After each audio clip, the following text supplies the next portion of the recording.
Sharing is caring. And sharing was a big part of the Pistons' effort, spreading the assists around throughout the game.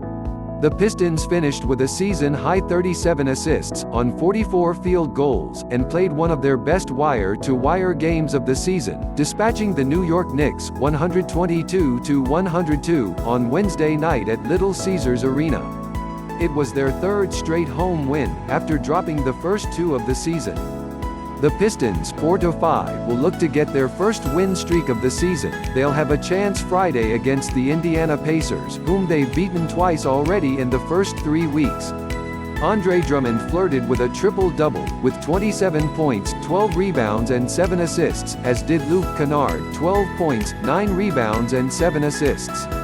Tony Snell, 24 points, and Markieff Morris, 22 points, each notched a season high, and the starting unit rolled, with 94 points, also a season high.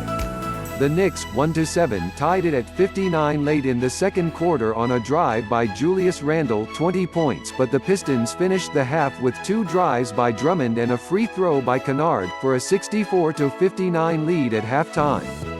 The Pistons shot 57% from the field in the first half and 46% on three-pointers. Our bugaboo has been having good starts in the third quarter, Casey said.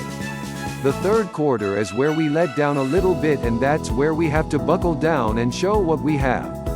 That wasn't an issue for the Pistons, as they had answers for the Knicks' rallies.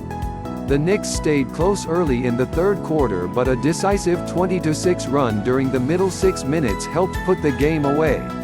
Morris hit a three-pointer and added a 4-point play during the run, and Drummond added 6 points. Snell, who finished 9 of 9 from the field and made all 6 of his three-pointers, finished the spurt with a three-pointer, and Drummond punctuated it with a dunk, for an 89-75 advantage at the 4:48 mark. The ball was moving, it wasn't sticking, and we found the open man. Casey said. That's how you get 37 assists, and shots seem to fall in. The Knicks had another rally, cutting the lead to 96-85 at the end of the quarter, behind a reverse lay-in from Marcus Morris, 18 points and 4 rebounds, and finishing with a pair of free throws from Kevin Knox, 14 points. The Pistons put it away with another 4-point play, by Langston Galloway, 14 points, who followed with a free throw after Marcus Morris got a technical foul. That opened a 14-2 run that pushed the lead to 120-95 with 3:43 left in the game.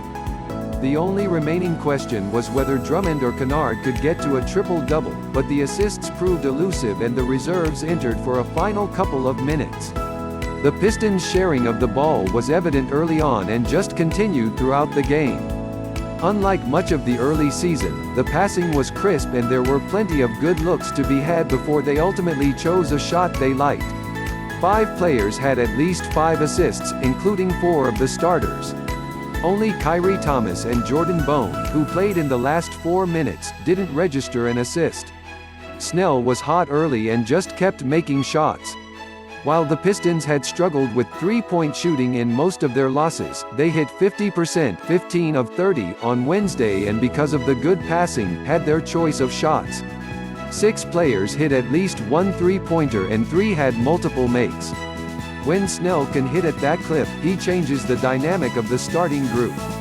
Drummond snapped his streak of 4 games with at least 20 rebounds, grabbing only 12.